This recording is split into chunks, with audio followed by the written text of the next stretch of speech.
কিন্তু আমাদের কারো চেহারার দিকে তাকাইলে মনে হয় না যে কারো চিন্তা আছে মৃত্যুর, কারো চিন্তা কবরের আছে। কেন রে ভাই? আরে ওমর তো গ্যারান্টি পাইছে জান্নাতের, আমাকে আর তোমাকে কে গ্যারান্টি দিল যে আমাদের মৃত্যু যন্ত্রণা?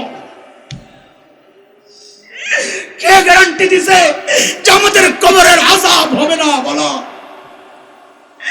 আবু বকর তো গ্যারান্টি পাওয়া মানুষ, ওমর তো গ্যারান্টি পাওয়া মানুষ, আমাকে আর তোমাকে কে গ্যারান্টি দিল যে আমরা জাহান্নামে যাব না?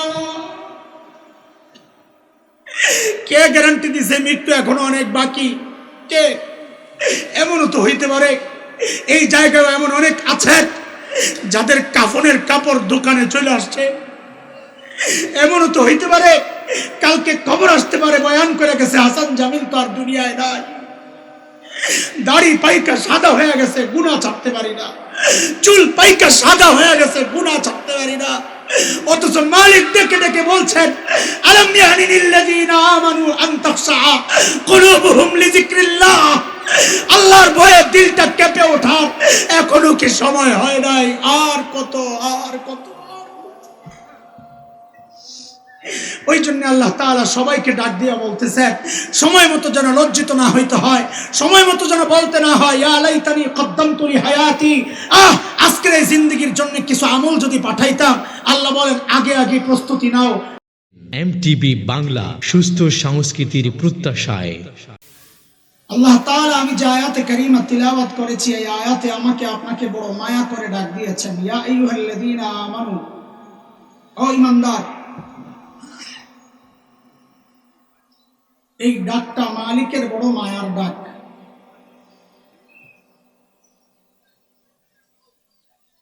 কুরআন আল কারীমের মধ্যে আল্লাহ তাআলা মুমিনদেরকে দুই ভাবে ডেকেছেন, ইয়া আইয়ুহাল্লাযীনা আমানু, ইয়া আইয়ুহান নাস, ও মানুষ। হযরত মুফতি শফি রহমাতুল্লাহি আলাইহি বলেন, এই দুই ডাকের মধ্যে অনেক পার্থক্য আছে। কি পার্থক্য? যে আমরা আমাদের সন্তানদেরকে ডাকার ক্ষেত্রেও এই পার্থক্যগুলো করি। আমরা আমাদের সন্তানকে কখনো নাম ধরে ডাকি, এই আব্দুল্লাহ, কথার কথা। তখন আব্দুল্লাহ বুঝে বাবা হয়তো রেগে আছেন, ডাকের নমুনা ভালো না।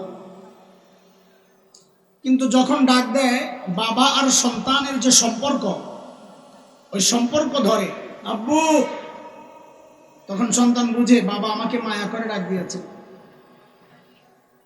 ঠিক আল্লাহ তাআলা যখন ডাকেন ও মানুষ, তখন বুঝে নেওয়া যে আল্লাহ হয়তো রেগে আছে। কিন্তু যখন আল্লাহর সাথে বান্দার যে সম্পর্ক, ঈমানের সম্পর্ক, ওই সম্পর্ক ধরে যখন ডাক দিয়ে বলেন ও ঈমানদারেরা, তখন বুঝে নেওয়া যে আল্লাহ তাআলা বড় মায়া করে আমাকে ডাক দিয়েছে। আমি যে আয়াতে কারিমা তিলাওয়াত করেছি, এই আয়াতেও আল্লাহ মায়া করে ডাক দিয়ে বলছেন কি, ইয়া আইয়ুহাল্লাযীনা আমানুত্তাকুল্লাহ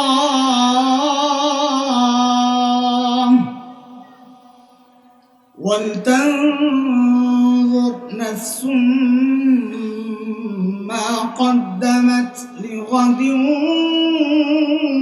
ওয়াত্তাকুল্লাহ।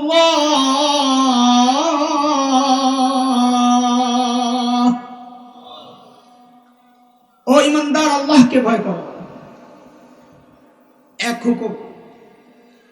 দ্বিতীয় হুকুম হচ্ছে আল্লাহ তাআলার ওয়াল তানজুর নাফসুম মা কদ্দামাত লিগাদ।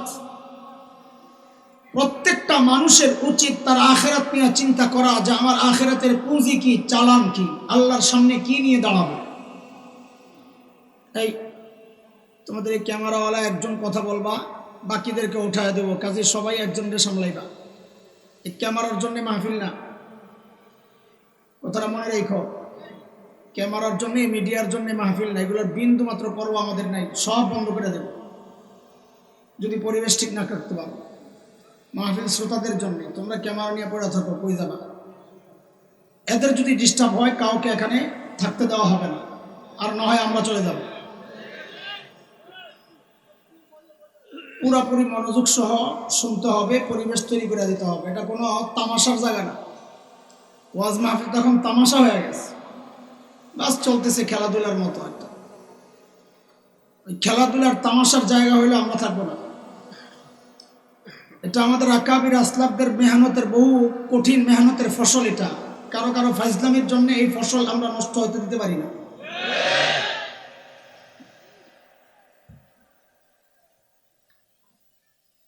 আল্লাহ তাআলা বলছেন প্রত্যেকটা মানুষের উচিত তার আখিরাত নিয়ে ভাবা, যে আমার পুঁজি কি, মালিকের সামনে কি নিয়ে দাঁড়াবো।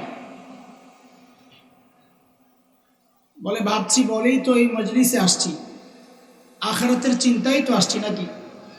না জিলাপি আছে, সিন্নি, তবারক কিচ্ছু নাই, তো আখিরাতের চিন্তাই তো আসছে।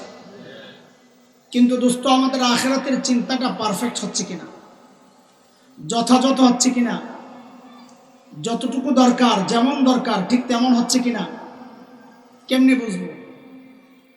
তো আল্লাহ তাআলা আমাদের মডেল বানাইছেন হযরতে সাহাবায়ে কেরাম, নমুনা, যে তোমার ঈমানকে সাহাবীদের ঈমানের সাথে মিলাও, যদি মিলে যায় তো তোমার ঈমান ঠিক আছে। কার কথা? মালিক বলেন فَإِنْ آمَنُوا بِمِثْلِ مَا آمَنْتُمْ بِهِ فَقَدِ اهْتَدَوْا وَإِنْ تَوَلَّوْا فَإِنَّمَا هُمْ فِي شِقَاقٍ।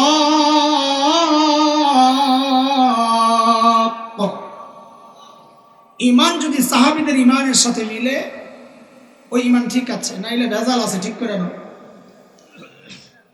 বলে তোমার তাকওয়াকে সাহাবীদের তাকওয়ার সাথে মিলাও। বলে কেন মিলাবো? আল্লাহ বলেন কারণ সাহাবীদের তাকওয়ার পরীক্ষা আমি নিয়েছি, ওই পরীক্ষায় তারা পাস। তোমারটাও যদি মিলে তো তুমিও পাস। কার কথা?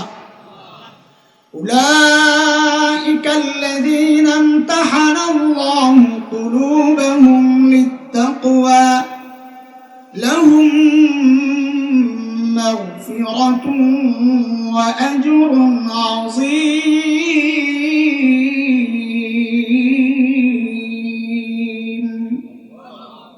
আল্লাহ বলেন তাকওয়ার পরীক্ষা নিয়েছে, ওই পরীক্ষায় তারা পাস।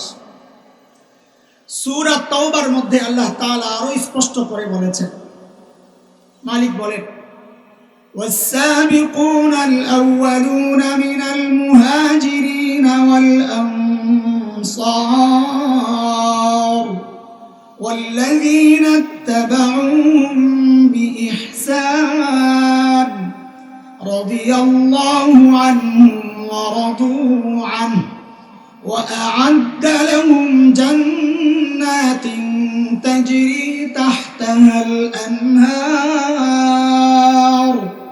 خالدين فيها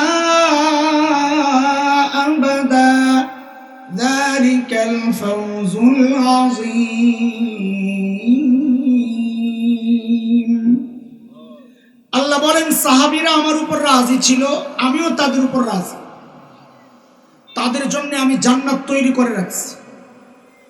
তো বলে আল্লাহ আমাদের কি হবে? তো আল্লাহ তাআলা বলেন যার ঈমান সাহাবীদের ঈমানের মতো হবে, ওয়াল্লাযীনা ইত্তাবাউহুম বিইহসান, যার ঈমান সাহাবীদের ঈমানের মতো হবে, যার আমল সাহাবীদের আমলের মতো হবে, আল্লাহ বলেন তার জন্যও আমি জান্নাত তৈরি করে রাখছি। এখানে একটা সূক্ষ্ম কথা একটু বলেন, এই সাধারণরা ওইরকম বুঝবেন না। 1-2 মিনিট রাগ করেন না, চুপচাপ শুনতেও পারেন, অন্য আমলও করতে পারেন। এটা শুধু আলেমদের জন্য। 1-2 মিনিটের একটা সূক্ষ্ম কথা একটু বলে দিই। আমাদের এই সমাজে কিছু মানুষ আছে যারা সবসময় আলেমদের সাথে খোঁচাখুচি করে, সহিহ হাদিস বইলা যে এটা সহিহ হাদিসে নাই, এটা বিদআ, ওইটা বিদআ, ওইটা বিদআ। এরা কারা? বেশিরভাগ হচ্ছে যাদের উস্তাদ ফদিলাতুশ শেখ আল্লামা মুফতি ইন্টারনেট লানাতুল্লাহি আলাইহি আসেনি আপনার এলাকায়। আলেমদের বিরুদ্ধে সবসময় সাধারণ মানুষকে বিভ্রান্ত করাই তাদের মিশন।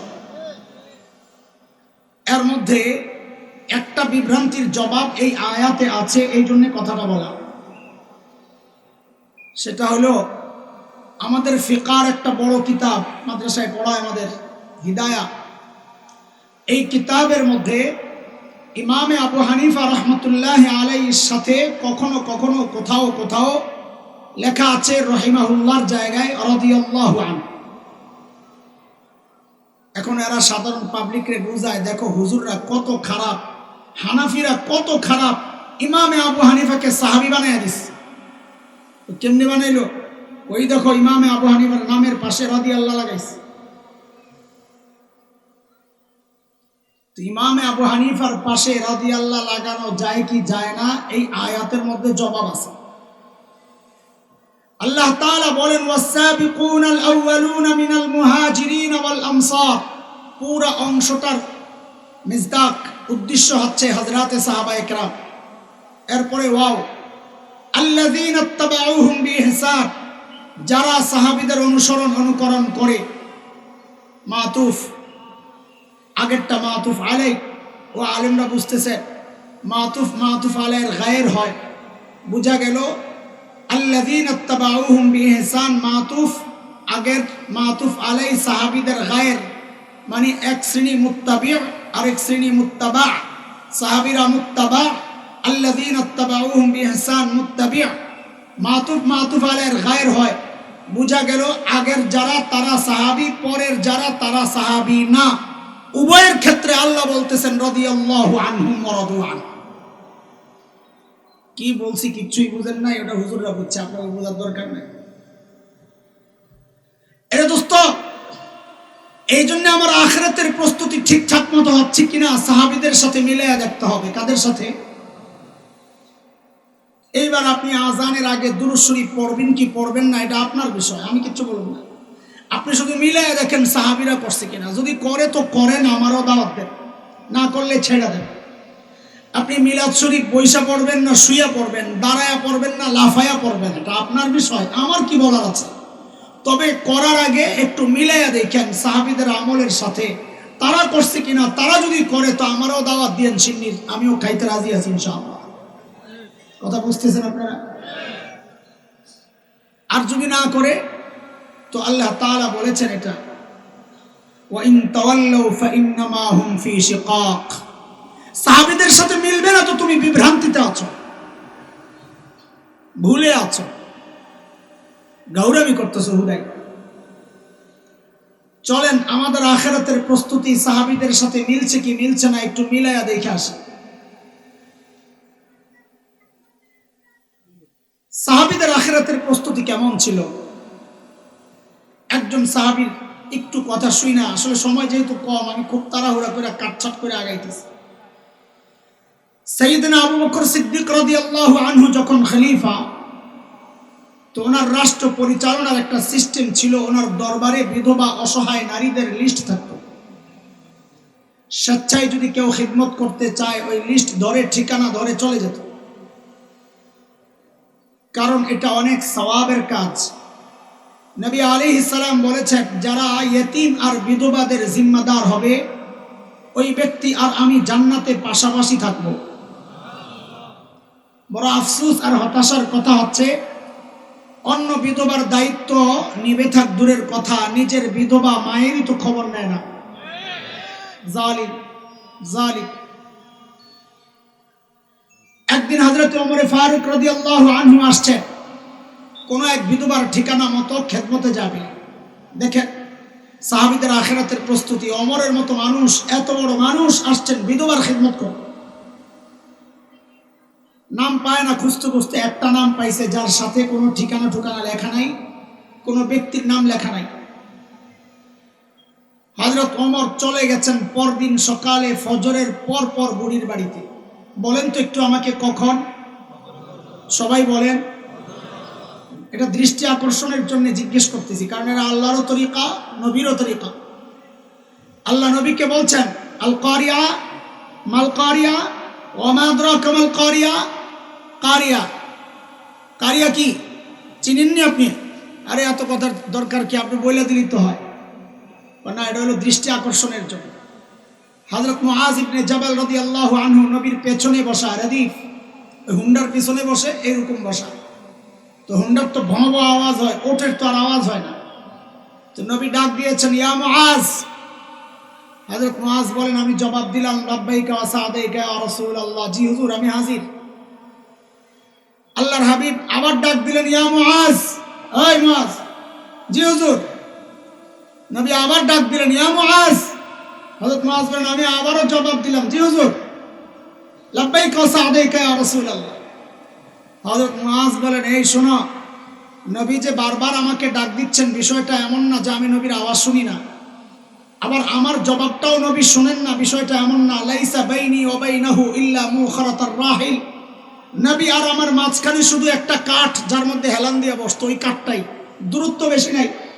তাইলে নবী বারবার কেন ডাক দিলেন? বলে দৃষ্টি আকর্ষণের জন্য, বলে মনোযোগ দিয়ে শোন। বলেন তো হযরত ওমর বুড়ির বাড়িতে কখন গেছেন? কথাটা কেন বললাম? কারণ হযরতে সাহাবায়ে কেরাম দিনের কাজ শুরু করতেন ফজরের নামাজের পরপর।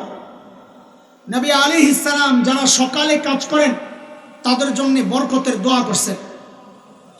শেখ ইবনুল কাইয়িম রাহমাতুল্লাহি আলাইহি বলেছেন, জাদুল মাআদের মধ্যে আসছে যে যে ব্যক্তি সকালে ঘুমাবে তার ঘর থেকে কোনোদিন অভাব দূর হবে না। কেন? আল্লাহ ওই টাইমে রিজিক বন্টন করেন, বরকত বন্টন করেন। ঘুমাইলে আপনার ভাগটা কারে দিবে? আল্লাহ দিবে। পরদিন সকাল ফজরের পর সাইয়্যিদনা ওমর বুড়ির বাড়ির দরজার সামনে দাঁড়ায়া দরজা নক করে বলে, মারে আপনার ঘরের কাজগুলো করার জন্য আমি ওমর ইবনুল খাত্তাব হাজির। বুড়ি ভেতর থেকে জবাব দেন, বাবারে প্রতিদিন যে আল্লাহর বান্দা আমার ঘরের কাজগুলো করেন, তিনি ইতিমধ্যেই ওই কাজ করে চলে গেছেন। এই কখন আপনারা ঘুমাইছেন নাকি এই সময় দুপুরবেলা? হযরত ওমর কখন গেছে? কাজ পায় নাই, তাহলে কাজটা হয়েছে কখন? ফজরের আগে। হযরত ওমর চিন্তা করলেন, তাইলে আমাকে আরো সকালে আসা লাগবে। ওই চিন্তায় সাইয়েদনা ওমর ইবনুল খাত্তাব পরদিন ফজরের আজানের ওয়াক্তে বুড়ির বাড়ির দরজা নক করে বলে, মারে আপনার ঘরের কাজগুলো করার জন্য আমি ওমর ইবনুল খাত্তাব হাজির। বুড়ি আজকেও জবাব দিচ্ছেন, বাবারে প্রতিদিন যে আল্লাহর বান্দা আমার ঘরের কাজগুলো করেন, তিনি ইতিমধ্যেই ওই কাজ করে চলে গেছেন। কখন এটা? হযরত ওমর চিন্তা করলেন, তাইলে আরো আগে আসা লাগবে, বুঝছি। ওই চিন্তায় সাইয়েদনা ওমর পরদিন তাহাজ্জুদের ওয়াক্তে বুড়ির বাড়ির দরজা নক করে বলে, মারে 2 দিন থেকে আমি ওমর ইবনুল খাত্তাব এসে এসে ঘুরে যাই, আজকে নিশ্চয়ই আপনার ঘরের কাজগুলো পেয়ে যাব। বুড়ি হযরত ওমরকে অবাক করে জবাব দিচ্ছেন, বাবারে প্রতিদিন যে আল্লাহর বান্দা আমার ঘরের কাজগুলো করেন, তিনি ইতিমধ্যেই ওই কাজ করে চলে গেছেন। কখন কখন কখন? চিনেননি তাহাজ্জুদের ওয়াক্ত আপনারা? কখন? হ্যাঁ, 2টায় 3টায়? এই তো ওলামায়ে কেরাম এক একজন এক একটা বলবেন। আচ্ছা, সারা জিন্দেগীর জন্য একটা কথা মনে রেখেন, তাহলে বেজার লাগবে না। সূর্য ডুবার পর থেকে সূর্য ওঠা পর্যন্ত গোটা টাইমকে 3টা ভাগ করবেন। 3 ভাগ করে 2 ভাগ বাদ দিয়া তৃতীয় ভাগ যখন থেকে শুরু, ওইটাই তাহাজ্জুদের ওয়াক্ত, ওইটাই সাহরির ওয়াক্ত। মনে থাকবেন ইনশাআল্লাহ। কিন্তু ওইটা জিজ্ঞেস করা আমার মাকসাদ না। আমার কাছে একটা ডিজিটাল ব্যাখ্যা আছে তাহাজ্জুদের ওয়াক্তের। কি সেটা? বলে এখনকার যুবক পোলাপাইন ফেসবুক আর ইউটিউব বন্ধ করে যখন ঘুমাইতে যায়, ওটা হলো তাহাজ্জুদের ওয়াক্ত। এতে করে সবচেয়ে বেশি বিপদে পড়ছে হলো রাত্রে যারা চুরি করতো, ওই চোরারা। যেই ঘরে যায় চুরি করতে, দরজা জানালার চিপা দিয়া তাকায়া দেখে, হায় আল্লাহ, ভিতরে কোনো না কোনো আল্লাহর বান্দা বান্দি আসমানের দিকে মুনাজাত দিয়া শুয়ে রয়েছে। কথা ঠিক নি রে? গজব আইব না কে? গজব আসবে না কে? এই জন্যই তো গজব আসে। হযরত ওমরের টনক নড়ছে এইবার, কিরে এত গভীর রাতে কে খেদমত করতে আসে? আমার কাজ দরকার নাই, আগে বুড়িরে বের করা লাগবে, এই আল্লাহর বান্দারে বের করা লাগবে। কে বুজুর্গ? ওই চিন্তায় হযরত ওমর পরদিন এশার নামাজের পর বুড়ির বাড়ির দরজার সামনে এক ঝোপের আড়ালে চুপচাপ বসে আছেন, দেখবেন কি আল্লাহর বান্দা কাজ করতে আসে এত রাতে। হযরত ওমর লক্ষ্য করলেন এক আল্লাহর বান্দা খালি পায়ে পা টিপে টিপে চোরের মতো বুড়ির বাড়ির দিকে আগাইতেছে। হযরত ওমরও রেডি, আসেন দেই কেডা আপনি। যেই না সামনে আসছে ওমর দাঁড়িয়ে গেছেন, এই কে আপনি? বাপরে, হযরত ওমরের যে আওয়াজ, মানুষটাও একা, রাতও গভীর। আমি যদি এইরকম কোনো চিপায় পড়তাম আর যদি কেউ আমার সামনে দাঁড়ায়, তারা লগর কাপড় নষ্ট হয়ে যেত। কিন্তু হযরত ওমরের আওয়াজে ওই ব্যক্তি ভয় পাবেন থাক দূরের কথা, উল্টা হযরত ওমর যাকে দেখলেন নিজেই চমকায় গেছেন। দেখেন আর কেউ না, খলিফাতুল মুসলিমিন আবু বকর সিদ্দিক রাদিয়াল্লাহু তাআলা। এই কি অবস্থা! পায়ের দিকে তাকায় দেখে জুতা নাই, পাও খালি। আবু বকরকে ওমর রাদিয়াল্লাহু আনহু বড় মহব্বত করতেন, এমনি লেগে থাকতেন। লেগে থাকা মানে গুতাগুতি আর খোসাখুসির লাগানা, কাটছে আমলকে বেশি করতে পারে, ওই প্রতিযোগিতা। ধরছেন, এই আবু বকর সুফি সাহেব জুতা কই, খালি পায়ে আসছেন কেন, এটা আগে কর। ইসলামী শাসন ব্যবস্থার সৌন্দর্য, সুবহানাল্লাহ। সাইয়েদনা আবু বকর জবাব দেন, ওমর জুতা পরলে চটচট আওয়াজ হয়, যদি মানুষের ঘুম ভেঙে যায়। শাসক জনগণের ঘুম নষ্ট হবে, এই জন্য রাতে জুতা খুইলা খালি পায়ে হাঁটে। হায় কোন দুনিয়ায় বাস করি! ঘুম তো দূরের কথা, এখন তো জানেরই নিরাপত্তা নাই। আমাদের আকাবির আসলাফরা আমাদের গর্ব, উলামায়ে দেওবন্দ আমাদের গর্ব। কেন?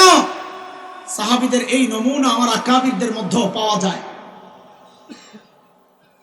মুফতি শফি রহমতুল্লাহ আলাইহি লিখেছেন, জামার উস্তাদ আসগর হোসেন রহমতুল্লাহ আলাইহির সান্নিধ্যে আত্মশুদ্ধির জন্য কিছু সময় আমি কাটিয়েছি।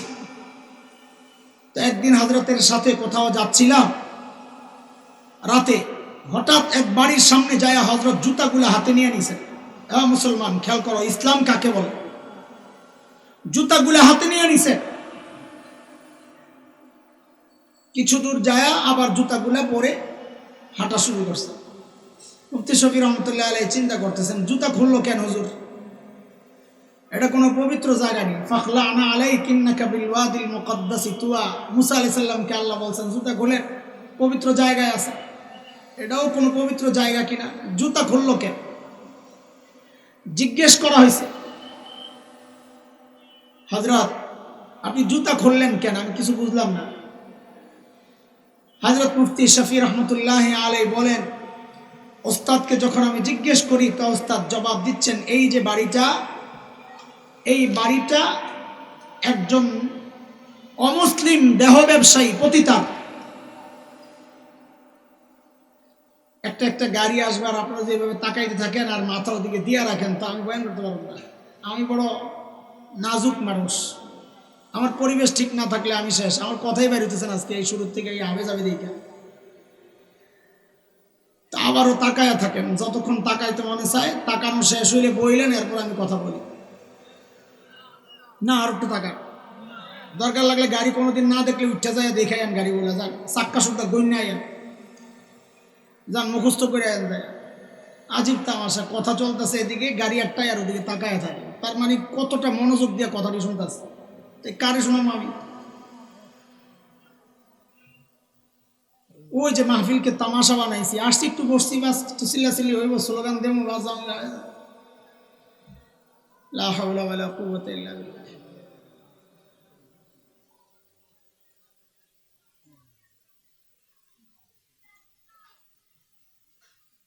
আর ইব্রাহিম রহমতুল্লাহ আলাইহির মেহনতের জায়গা, এই অঞ্চলগুলোর হালত যদি এই হয় তো গোটা দুনিয়ার হালত কি হবে ভাই?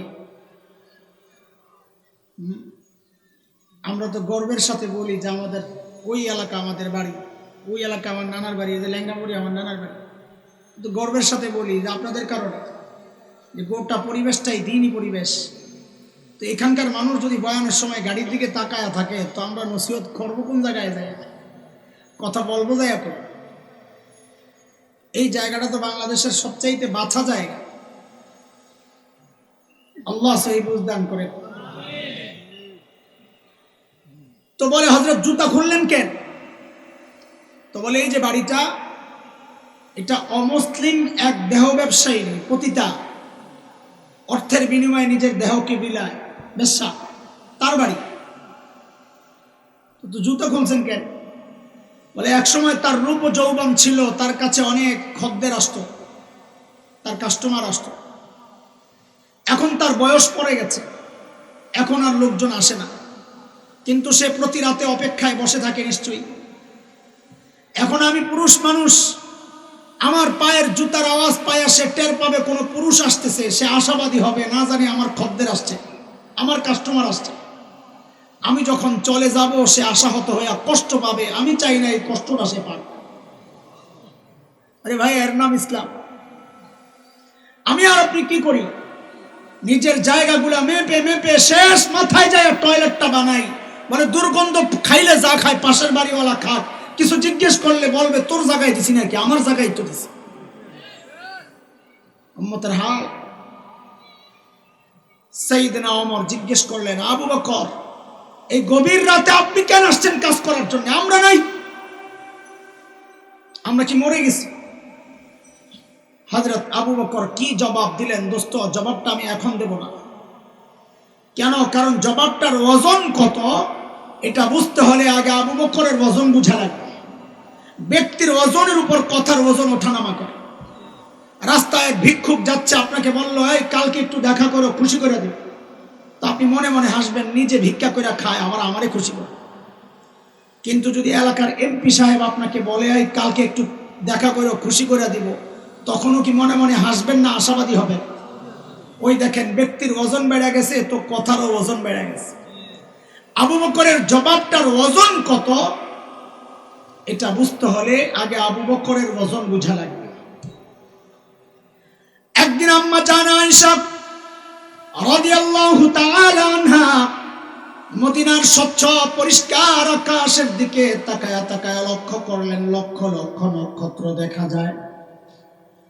আম্মা জানের মনে একটা জিজ্ঞাসা, নবীকে এসে জিজ্ঞেস করেন, ইয়া রাসূলুল্লাহ, আপনার উম্মতের মধ্যে এমন কেউ কি আছেন যারা আমলের পরিমাণ এই নক্ষত্রের চেয়ে বেশি? আল্লাহর হাবিব বলেন, আয়েশা আছে একজন।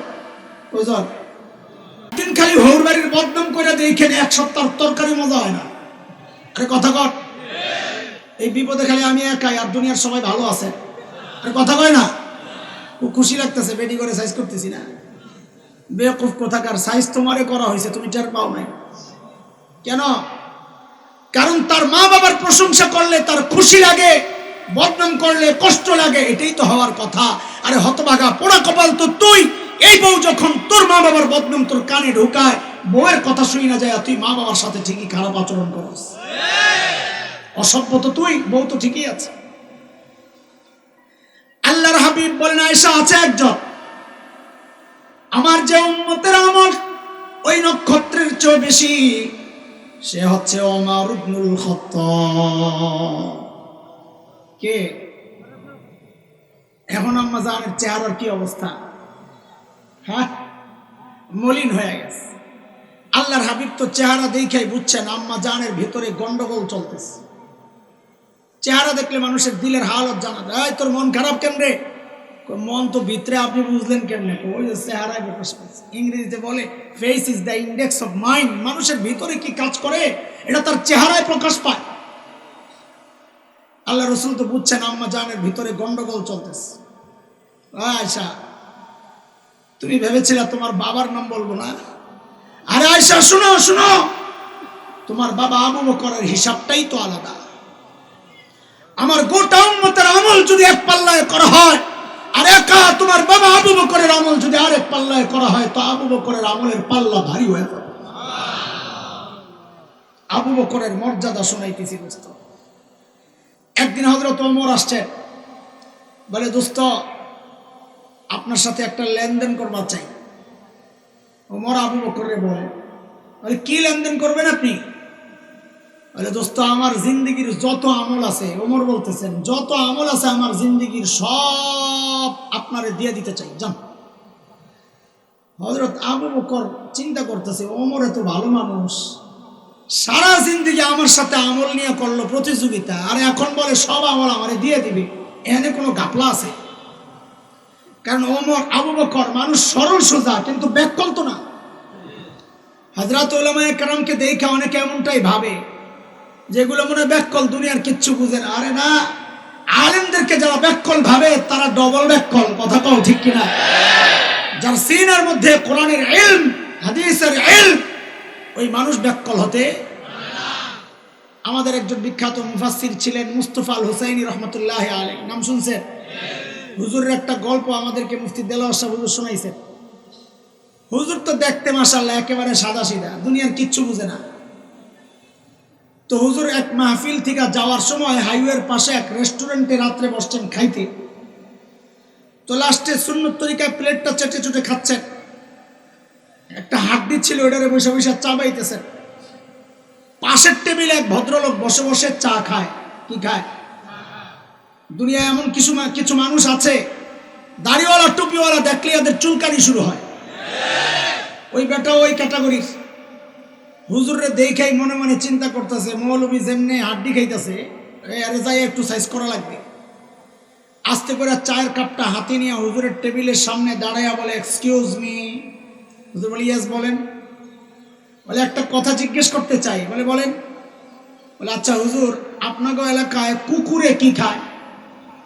ওই যে হুজুর হাড্ডি খাইতেছে, যে হুজুরের কুকুর বানায় দিছে। বলে, আপনাকে এলাকায় কুকুরে কি খায়? হ্যাঁ, তো ভাবছে হুজুরের এই কথা জিজ্ঞেস করলে হুজুর চোখের পানি নাকের পানি একাকার করে কান্দতে কান্দতে শেষ হয়ে যাবে। কিন্তু বদমাইশ বুঝে নাই, হ্যাঁ, যে ভিমরুলের বাসায় হাত দিছে। যেই না জিজ্ঞেস করছে, হুজুর আপনাদের এলাকায় কুকুরে কি খায়, হ্যাঁ হাতে তো চায়ের কাপ। হুজুর ওদিকে তাকায় না, হাড্ডি চাবায় আর কয়, আমগো এলাকায় কুকুরে চা খায়। এইবার কার কান্দা কে কান্দে? মাথাটা তলে দিয়ে আসতে ভাগছে। কাসেম নানুতুবি রহমতুল্লাহি আলাইহি দারুল দেওবন্দের অন্যতম প্রতিষ্ঠাতা, ইংরেজ বিরোধী আন্দোলনের অন্যতম সিপাহসালার, গোটা ভারতবর্ষের মুসলমান যার কথায় ওঠে বসে। হযরত দারুল দেওবন্দের পাশে একটা ছোট্ট মসজিদ, ছাত্তা মসজিদ, ওখানে থাকতেন। তো ইংরেজরা সিদ্ধান্ত নিল হযরতকে গ্রেফতার করবে। চারদিক থেকে ঘেরাও করছে। কাসেম নানুতুবি রহমতুল্লাহ আলাইহি ভিতরে গেঞ্জি গায়ে দেওয়া, লুঙ্গি পরা, ঝাড়ু দেয়। ইংরেজরা ভিতরে ঢুইকা কাসেম নানুতুবিকে দেখা ভাবছে এটা মসজিদের খাদেম টাদেম হইব। এরা মনে করছে এত বড় বিপ্লবী, পেটটা তো কমপক্ষে আমগো দেওয়ানবাগী হুজুরের মতো হওয়ার কথা। এত বড় হুজুর, আমরা তো পেট দেখলে মনে করি বড় হুজুর, বড় টুপি দেখলে মনে করি বড় মুফাসসির। তো যায়া কাসেম নানুতুবিকে জিজ্ঞেস করতেছে, এই কাসেম নানুতুবি কাহায়? ওই কাসেম নানুতুবি কই? এখন কাসেম নানুতুবি যদি বলেন আমি কাসেম নানুতুবি নাই হো, তো ধরে। আর যদি বলেন মুঝে পাতা নেই, আমি জানি না, তো মিথ্যা কথা হয়। তো হযরত কি করছেন, যেই জায়গায় দাঁড়ায়া ছিলেন ওখান থেকে একটু সরছেন। তো আগের জায়গাটা ফাঁকা হয়েছে না, এমন একটা ভাব লইছেন যে কথাটা বুঝতে একটু দেরি হয়েছে। কাসেম নানুতুবি, আচ্ছা ও তো আমি হাতে, এমন একটা ভাবে করছেন যে উনি তো একটু আগে এখানেই ছিল। কথা তো মিশা না, একটু আগে তো এখানেই ছিল, এখন তো শরীরে জায়গায় এসে। ইংরেজরা মনে করছে একটু আগে এখানেই ছিল, এখন বুঝি পালাইছে। সাইয়েদনা আবু বকর মানুষ সরল সোজা, কিন্তু ব্যাককল তো না। সূরা লাহাব যখন নাজিল হয়, এর মধ্যে আবু লাহাবের বিবি উম্মে জামিল বিনতে হারব ইবনে উমাইয়া, এরাও তো সাইজ করার কথা বলা হয়েছে, তোরও সাইজ করা হবে। বেড়ি তো খেইপা শেষ, এমনি তো ছিল খুব রাগী। মুফাসসিররা লেখেন রাস্তায় যখন ঘুরতো তখন দেখলে বোঝা যাইতো না এটা বেড়া না বেড়ি। শাহবাগের স্লোগান কন্যাদের মতো, বুঝেননি কথা? তো একটা পাথর লয়ে এসে নবীরে মারবে মসজিদের ভিতরে। নবী আলাইহিস সালাম বসে বসে তিলাওয়াত করতেছিলেন, সাইয়েদনা আবু বকর বসে বসে পাহারা দিচ্ছেন। দেখেন যে উম্মে জামিল আসতেছে, হাতে পাথর। আস্তে আস্তে বলতেছেন, ইয়া রাসূলুল্লাহ, উম্মে জামিলের হাবভাব বেশি ভালো মনে হচ্ছে না। নবী বলেন, আবু বকর আসতে দেন, আসতে দেন, উম্মে জামিল আমারে খুঁজেই পাবে না, দেখবেই না।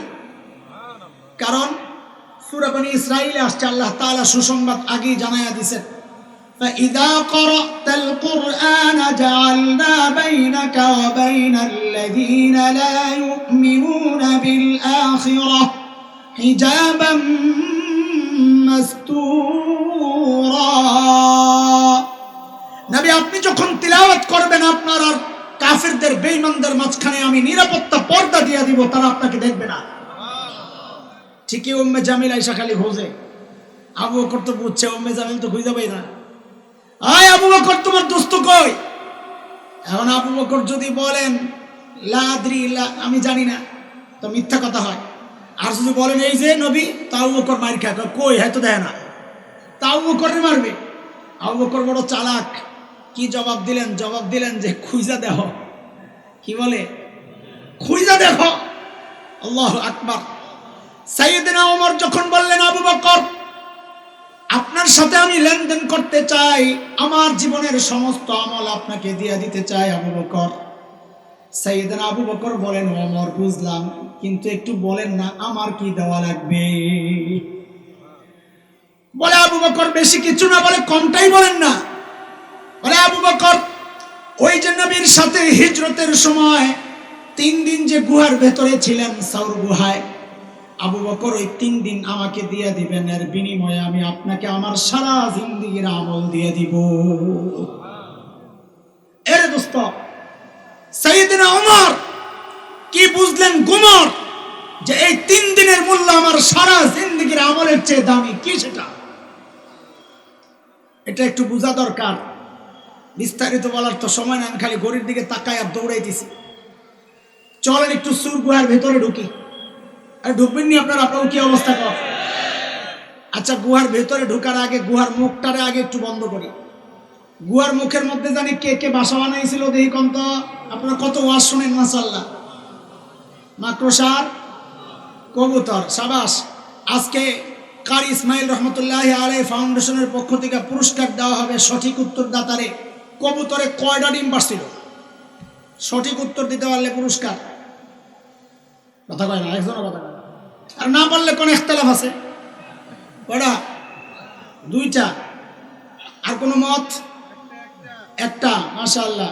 আর আছে না 2-1 একটাও না। মাশাআল্লাহ। এক একজনের দিয়ে এক এক জবাব, আসলে ইখতিলাফ আছে। 3টা। মাশাআল্লাহ মাশাআল্লাহ। অনেকে মনে মনে ভাবতেছে নবীর সাথে সংশ্লিষ্ট একটা গল্প নিয়ে আমি তামাশা করতেছি। না, আসলেই তামাশা করতেছি। কেন তামাশা করতেছি? এই জন্যে যে মুহাদ্দিসরা বলেছেন কবুতরের গল্পটা পুরাই জাল, বানোয়াট, মিথ্যা কথা। খামাগায় ডিম আইব কর্তিকা, কবুতরই তো নাই। হ্যাঁ, মাকড়সার গল্প আছে, তাও কোন কোন মুহাদ্দিস বলেছেন ওইটাও জাল। তবে অনেকে বলেছেন জাল না, তবে দুর্বল। সেই দুর্বল জায়গা থেকেই বলছি, যেহেতু ফজিলত বর্ণনার ক্ষেত্রে দুর্বল বর্ণনা ব্যবহার করা যায়, সেই জন্যে। বলেন তো গুহার ভেতরে কে? নবী আর আবু বকর। এই খুব মনোযোগ, খুব মনোযোগ। আল্লাহ তাআলা যদি চাইতেন গুহার মুখটাকে পাথর দিয়ে প্যাকেট করে গুহার ভেতরটাকে জান্নাতের টুকরা বানাইতে পারতেন কি পারতেন না? পারতেন। আল্লাহ তা না কইরা মাকড়সার জাল বিছায়া নিরাপত্তা দিলেন, কারণ মাকড়সার জাল অনেক শক্তিশালী। না দুর্বল? সূরা আনকাবুতের মধ্যে কি আসছে? ওয়া ইন্না আহওয়ানাল বুয়ুতি লাবাইতুল আনকাবুত। জগতের সবচেয়ে দুর্বল ঘরের নাম কি? মাকড়সা, মাকড়সার জাল। আল্লাহ এই পাতলা জিনিস দিয়ে নবী আর আবু বকরকে নিরাপত্তা দিলেন কেন? আল্লাহ আমাকে আপনাকে দেখায়া দিচ্ছেন, এরে আমার বান্দা, আমি যদি আমার দ্বীনকে বাঁচাতে চাই তো আমার পারমাণবিক অস্ত্র লাগে না, যুদ্ধ বিমান লাগে না, লাখো সৈন্যের দরকার হয় না, ট্যাঙ্ক কামান সাবমেরিনের দরকার হয় না। আমি আমার দ্বীনকে বাঁচাতে চাইলে মাকড়সার জাল দিয়েও বাঁচাইয়া দিতে পারি। দরকার আবু বকরের ঈমান। কি দরকার? শেখ ওমর মুখতার রহমতুল্লাহ আলাইহি লিবিয়ার বিপ্লবী, গভর্নমেন্ট সিদ্ধান্ত নিছে বম্বিং করে গোটা এলাকা শেষ করে দিবে। কেউ একজন এসে বলল, হযরত এলাকা ছাড়া, তাড়াতাড়ি ছাড়তে হবে। কেন? বলে আমাদের তো বিমান বিধ্বংসী অস্ত্র নাই, আমরা মারা পড়ব। তো হযরত বড় আজীব জবাব দিছেন, প্রশ্নের আদলে বিপ্লবী জবাব, ঈমানদীপ্ত জবাব। তিনি জিজ্ঞেস করলেন, আচ্ছা বলো তো, তাদের বোমারু বিমানগুলা কি অনেক শক্তিশালী? তো কাহা অনেক শক্তিশালী। তো বলে কত শক্তিশালী? বিমানগুলা আরশের উপরে দিয়া যায় নাকি? কয় না, কয় নিচে দিয়া। কয় কি করাতে? কোথায় আরশ, কোথায় সাত আসমান, কোথায় মহাশূন্য, এর কত নিচে দিয়া বিমান যায়? কয় থুরো, তাইলে ডরায় লাভ কি? যদি আরশের উপর দিয়ে যেত তাহলে ভয় পেতাম যে আমাকে রক্ষা করবেন যে আরশের মালিক, তার উপরও যদি বোম পড়ে তো আমারে বাঁচাবে কে? যদি আমার রব অক্ষত থাকেন তাইলে আমার কোনো টেনশন নাই। আরে দোস্ত, তিনি তো সূরা তাওবার শেষ আয়াতের তরজমা শোনাইছেন। আল্লাহ নবীকে এই কথা বলেই সান্ত্বনা দিয়েছেন কি, ফাইন তাওয়াল্লাউ ফাকুল হাসবিয়াল্লাহ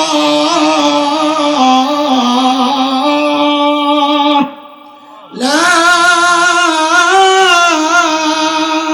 ইলাহা ইল্লাহু আলাইহি তাওয়াক্কালতু ওয়া হুয়া রাব্বুল আরশিল আযীম।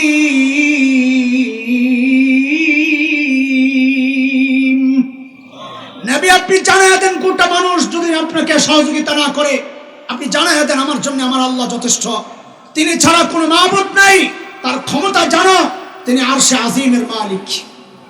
ওই আল্লাহ তো বুড়া হয়ে গেছে, ঘুমায়া রইছেন হসপিটালে, কোমায় না আছেন? তো আল্লাহ বলেন আমার সিস্টেম, সূরা আহজাব আয়াত 62, সুন্নাতাল্লাহিল্লাতী ক্বাদ খালাত মিন ক্বাবল ওয়া লান তাজিদা লিসুন্নাতিল্লাহি তাবদীলা। আল্লাহ বলেন আমার সিস্টেমের কোনো পরিবর্তন হয় না, আগে যা ছিল এখনো তাই। আগের সিস্টেম ছিল, নমরুদের মাওলা মালিক ছিল না, নমরুদ ধ্বংস হয়েছে। ফেরাউনের মালিক ছিল না, ফেরাউন ধ্বংস হয়েছে। খলিল ইব্রাহিমের মালিক ছিল, তিনি জিতে গেছেন। মুসা আলাইহিস সালামের মালিক ছিল, তিনি জিতে গেছেন। বিলাল হাবশীদের মালিক ছিল, তিনি জিতে গেছেন। ও কুলাঙ্গাররা শুনে রাখ, আল্লামা বাবুনগরীরও মালিক আছে, আল্লামা মামুনুল হকেরও মালিক আছে। তাদের পরাজয় নাই, তোদের পরাজয় সুনিশ্চিত, তোদের ধ্বংস অনিবার্য। কথা বলেন ঠিক কি?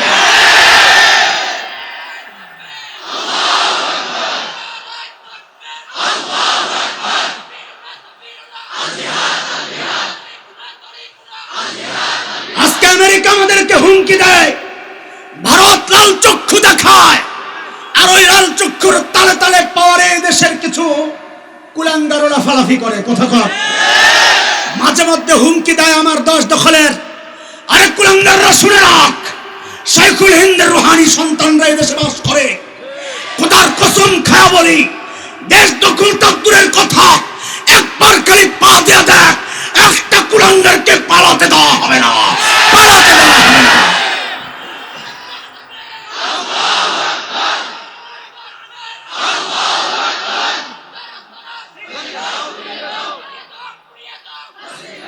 আল্লাহর হাবিব সাইয়েদনা আবু বকরের কোলে মাথা রেখে গুহার ভেতরে আরাম করতেছিলেন, ঘুমাইতেছিলেন।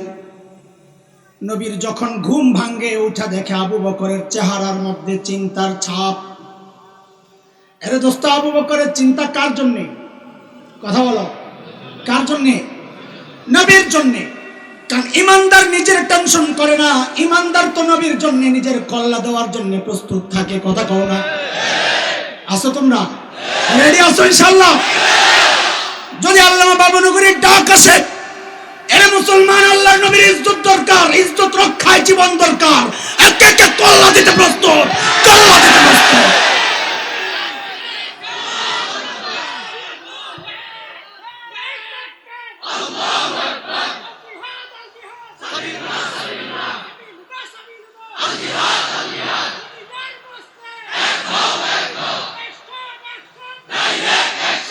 আল্লাহর হাবিব আবু বকরের চেহারার দিকে তাকায়া তাকায়া বলেন, আবু বকর এত টেনশন কেন আপনার? সাইয়েদনা আবু বকর জবাব দেন, ইয়া রাসূলুল্লাহ, ওই যে গুহার মুখের দিকে তাকায়া দেখেন কাফেররা হাঁটাহাঁটি করতেছে।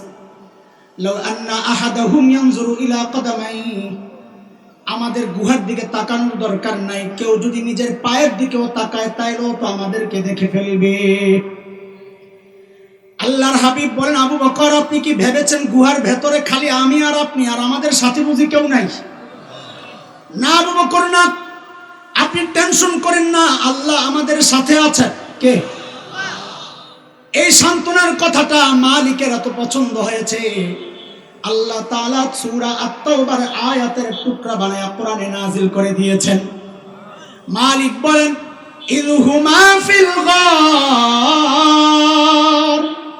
ইয ইয়াকুলু লিসাহিবিহি লা তাহজান ইন্নাল্লাহা মা'ানা। দুইজন যখন গুহায়, একজন যখন তার সাহাবীকে বললেন, আবু বকরকে বললেন, আরে আমি যে কত সূক্ষ্ম সূক্ষ্ম কথা বাদ দিয়ে আসতেছি, এই সুন্দর একটা কথা না বললেও তো পারি না। আল্লাহ তাআলা বলেন, একজন যখন তার সাহাবীকে বললেন, মানে কি আবু বকরের মর্যাদা দেখো, যে আল্লাহ আবু বকরের সাহাবিয়তকে আল্লাহ স্বীকার করতেছে। কাজে আবু বকরের সাহাবিয়তকে কেউ অস্বীকার করলে সে কাফের হয়ে যাবে। যদি কেউ নবী হতো তো ওমর হতো। বলেন তো কে? এই হাদিস কি প্রমাণ করে মর্যাদা বেশি কার, আবু বকরের না ওমরের? ওমরের। বলেন কার? নবী বলেছেন আমার পরে পরে যদি কেউ নবী হতো তো কে হতো? ওমর বুঝছেন একটা, আমি আর আপনি বুঝছি আর একটা। কারণ ওমর বুঝছে খাইসের নবীর সাথে আমার সম্পর্কের লেভেলটা হচ্ছে বাদিয়তের। আলেমরা বুঝেন আগে বাদিয়তের। নবী বলেন, ওমর আপনি পেছনে আর আমি আগে, আমি আগে আপনি। আল্লাহর সারা জিন্দেগির আমল কইরা পাইলাম বাদিয়তের মুকুট। নবী বলেন, ওমর আমি আগে আপনি পরে। আবু বকর 3 দিন থাইকা আবু বকরকে নবী বলেন, আবু বকর আপনার সাথে আমার সম্পর্কের লেভেলটা ওমরের মতো বাদিয়তের না, আগে আর পরে না, মা'ানা মাইয়তের পাশাপাশি। ওমর কয় আমার বাদিয়তের মুকুট লাগবে না, লয়া যাক, আমারে মাইয়তের মুকুট দিয়া দেন, সাথে সাথে থাকার অবস্থা দিয়া দেন। দাওয়াত তাবলীগের ভাইরা, কেউ কেউ অভিযোগ করো তোমরা আলেমরা চিল্লা দেয় না। শোনো, তুমি চিল্লা দিয়ে অনেক দামি কাজ করছো, অস্বীকার করি না, এটা অনেক দামি কাজ, অনেক দামি কাজ। কিন্তু মনে রাখো, তুমি সারা জিন্দেগি আমল কইরাও তুমি একজন সাধারণ মানুষ। আল্লাহ রাসূল ওই আলেম চিল্লা না দিয়েও তার মাথায় পরায়া দিছেন ওয়ারাসাতুল আম্বিয়ার মুকুট। সারা জিন্দেগি চিল্লা দিলেও ওইটা পাইবা না। মুকুটের বড় দাম, মুকুটের। আবু বকরের মর্যাদা শোনাইতেছি দোস্ত, আমার হাতে সময় নাই। তবুকর যুদ্ধে চাঁদা চাইছিলেন নবী। আবু বকরের যা ছিল ঘরে সব লয়ে আইছেন। নবী দেখে খুব মায়া লাগছে, জিবরাইল আমিন হাজির হয়ে গেছেন। সালাম দিয়ে বলতেছেন, ইয়া রাসূলুল্লাহ, আল্লাহ আবু বকরকে সালাম পাঠাইছে। আবু বকরের মর্যাদা শুনো, আল্লাহ আবু বকরকে সালাম পাঠাইছে। বলতেছেন, ইয়া রাসূলুল্লাহ, আল্লাহ জানতে চাইছে, আল্লাহ তো আবু বকরের উপর রাজি, আল্লাহ তো আবু বকরের উপর রাজি, কিন্তু আল্লাহ জানতে চেয়েছেন আবু বকর আল্লাহর উপর রাজি কিনা। আবু বকরের মর্যাদা শোনাইতেছে। ওই যে গভীর রাতে বুড়ির বাড়ির সামনে ওমর ধরলেন, আবু বকর আপনি কেন আসছেন? এই কাজগুলো আমাদেরকে দেওয়া যেত না? তো আবু বকর কি জবাব দিয়েছিলেন বলেছি, জবাবের ওজন বুঝতে হইলে আগে আবু বকরের ওজন বোঝা লাগবে। সাইয়েদনা আবু বকর জবাব দিচ্ছেন, ওমর আমি কি আমার আখিরাত কামাই করব না? হায় হায়, আবু বকরের বলে আখিরাত কামাই এখনো বাকি রয়েছে। কি করেন নাই আবু বকর? নবী জান্নাতের সুসংবাদ দিয়েছেন, আবু বকর ফিল জান্নাহ। তারপরে এই গভীর রাতে যায় বুড়ির বাড়ির কাজ করে, আখিরাতের ফিকির। আরে ওমর এত বড় মানুষ, আখিরাতের ফিকিরের হাল কি ওমরের? ওমর সম্পর্কে নবী বলেছেন, ওমরু ফিল জান্নাহ, ওমর জান্নাতি। আমি আপনি হকের উপর চললে বলা হয় লোকটা হকপন্থী। ওমর সম্পর্কে নবী বলেছেন উল্টা, দারাল হাক্কু হাইসু দারা, ওমর যেদিকে যায় হক তার পেছনে পেছনে যায়। ওমর হকপন্থী না, বরং হক ওমরপন্থী। জান্নাতে যায়া নবী ওমরের বাড়িটা দেখছেন, দুনিয়া এসে উচ্ছ্বাস প্রকাশ করতেছেন, আহারে ওমরের বাড়িটা দেখছি জান্নাতে কি যে সুন্দর, আমার দিল চাইছিল একটু ভিতরে ঢুকি, না জানি ভেতরটা কত সুন্দর। কিন্তু ওমরের গায়রত, ওমরের আত্মমর্যাদাবোধ, প্রেস্টিজ, আমি জানি অনুমতি ছাড়া ঢুকলে যদি ওমর মাইন্ড করে, কোরআনে নিষেধ আছে তো কারো ঘরে অনুমতি ছাড়া ঢুকা।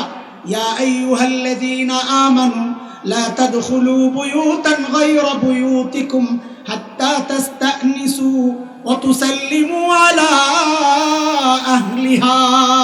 সূরা নূর। বলে এই জন্য আমি ঢুকি নাই। সাইয়েদনা ওমর বাচ্চাদের মতো হাউমাউ করে কান্না শুরু করছেন, আবি কাগিরতু ইয়া রাসূলুল্লাহ, আপনার সাথে আমার আত্মমর্যাদাবোধ। কেন একটু ঢুকলেন না আপনি, কেন একটু ঢুকলেন না? এত বড় মানুষ ওমর, আখিরাতের ফিকিরের হাল কি? মৃত্যুর সময় আবু লুলু মাজুসির সন্তান বিষাক্ত খঞ্জর দিয়া পেট ফেলে গেছে, নারী বুড়ি বের হয়ে গেছে। মসজিদ নববীর ফ্লোরে শোয়া দেওয়া হয়েছে হযরত ওমর বেহুশ, একটু হুশ ফিরছে, নামাজের খবর নিছেন, টাকনুর নিচে কাপড় এক ছেলের ওই জায়গায় উঠাইছেন। এই অবস্থায় অর্ধ জাহানের শাসনকর্তা, নবীর সুসংবাদ পাওয়া, জান্নাতের সুসংবাদ পাওয়া ব্যক্তি হযরত ওমর ওই অবস্থায় মাথাটাকে নিয়ে মসজিদে নববীর ফ্লোরে রাখছেন, মাটির উপর। আয়ে ওমর কাঁদতেছেন, চোখ দিয়ে ঝরঝর করে পানি পড়তেছে, কাঁদতেছেন, আর গালগুলাকে মাটির সাথে এভাবে ঘষতেছেন আর বলতেছেন, ওয়াইলুল লাকা ইয়া ওমর ইল্লাম ইয়াগফির লাকা রাব্বুক। ওমর, তোমার রব যদি তোমারে মাফ না করে তো তোমার জন্য ভয়ঙ্কর বিপদ কিন্তু অপেক্ষা করতেছে। আখিরাতের ফিকির ওমরের। আবু বকর, সাইয়েদনা আবু বকর এত বড় মানুষ হয়েও নির্জনে দূরে চলে যেতেন, যা চিৎকার করে একা একা কাঁদতেন আর নিজেকে ধিক্কার দিয়া বলতেন, ইয়াবনা আবি কুহাফা, ও আবু কুহাফার বেটা, তুই মানুষ কেন হইলি? এখন আল্লাহর সামনে তুই কেমনে দাঁড়াবি, কেমনে হিসাব দিবি? গাছের দিকে তাকায়া সাইয়েদনা আবু বকর চিৎকার করে কাঁদতেন আর বলতেন, ইয়া লাইতানি কুনতু ওয়ারাকা, আমি মানুষটা হইয়া যদি গাছের পাতা হইতাম তাইলে আমার আর এই বিপদে পড়তে হইতো না। এখন আমি আল্লাহর সামনে কেমনে যায়া দাঁড়াবো? এরে ভাই, এইরকম ফিকির তো হওয়া দরকার ছিল আমার মতো জালিমের। কিন্তু আমাদের কারো চেহারার দিকে তাকাইলে মনে হয় না যে কারো চিন্তা আছে মৃত্যুর, কারো চিন্তা কবরের আছে। কেন রে ভাই? আরে ওমর তো গ্যারান্টি পাইছে জান্নাতের, আমাকে তোমাকে কে গ্যারান্টি দিল যে আমাদের মৃত্যু যন্ত্রণা হবে? কে গ্যারান্টি দিছে যে আমাদের কবরের আযাব হবে না? বলো। আবু বকর তো গ্যারান্টি পাওয়া মানুষ, ওমর তো গ্যারান্টি পাওয়া মানুষ, আমাকে আর তোমাকে কে গ্যারান্টি দিল যে আমরা জাহান্নামে যাব না? কে গ্যারান্টি দিছে মৃত্যু এখনো অনেক বাকি? কে? এমনও তো হইতে পারে এই জায়গায় এমন অনেক আছে যাদের কাফনের কাপড় দোকানে চলে আসছে। এমনও তো হইতে পারে কালকে খবর আসতে পারে, বয়ান করে গেছে হাসান জামিল তো আর দুনিয়ায় নাই, দাড়ি পাইকা সাদা হয়ে গেছে, গুনাহ ছাড়তে পারি না, চুল পাইকা সাদা হয়ে গেছে, গুনাহ ছাড়তে পারি না। অথচ মালিক ডেকে বলছেন, আলাম ইয়ানিল্লাযীনা আমানু আন তাখশা কুলুবুহুম লিযিকরিল্লাহ, আল্লাহর ভয়ে দিলটা কেঁপে ওঠার এখনো কি সময় হয় নাই? আর কত। ওই জন্য আল্লাহ তাআলা সবাইকে ডাক দিয়া বলতেছেন, সময় মতো যেন লজ্জিত না হইতে হয়, সময় মতো যেন বলতে না হয়, ইয়া লাইতানি কদ্দামতু লি হায়াতি, আজকের এই জিন্দেগির জন্য কিছু আমল যদি পাঠাইতাম। আল্লাহ বলেন, আগে প্রস্তুতি নাও। ইয়া আইয়ুহাল্লাযীনা আমানুত্তাকুল্লাহ ওয়াল তানজুর নাফসুম মা কদ্দামাত লিগাদিন ওয়াত্তাকুল্লাহ ইন্নাল্লাহা খাবীরুম বিমা তা'মালুন। আল্লাহ তাআলা আমাদের সবাইকে যথাযথ প্রক্রিয়ায় হযরতে সাহাবায়ে কেরামের অনুকরণে, আকাবির আসলাফের অনুকরণে আখিরাতের জন্য প্রস্তুত হওয়ার তৌফিক দান করেন। আমিন। ওয়া আখিরু দাওয়ানা আলহামদুলিল্লাহি রাব্বিল আলামিন।